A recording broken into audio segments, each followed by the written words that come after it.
Welcome to my channel, guys. Today we're going to talk about Crace mild Jamaican beef patty. I've had patty, but I've never had the Crace brand. It seems to be a very popular Jamaican brand. Everyone likes stuff that they make, so I definitely saw it at the grocery store. I decided to give it a try. So pretty much, just a regular patty. Product of Jamaica, made with beef. It's mild, so it's kind of spicy.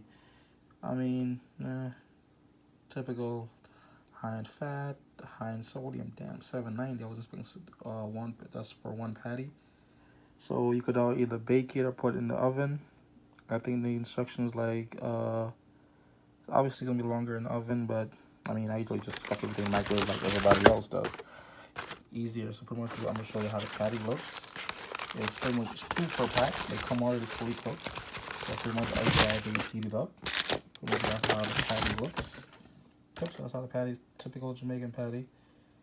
And pretty much, I've tried different brands. I haven't really tried this brand before, so don't know how it's gonna come out. But Jamaican patty. Everyone I've tried Jamaican patty, product of Jamaica, so Crace product. So I definitely think it should be great. So I just want to go a quick review on it. My son tried the other box that we had, the hot one. He said the hot ones was great. So definitely just give them a quick review on it. As always, don't forget to like, share, subscribe, and comment, and have a wonderful day.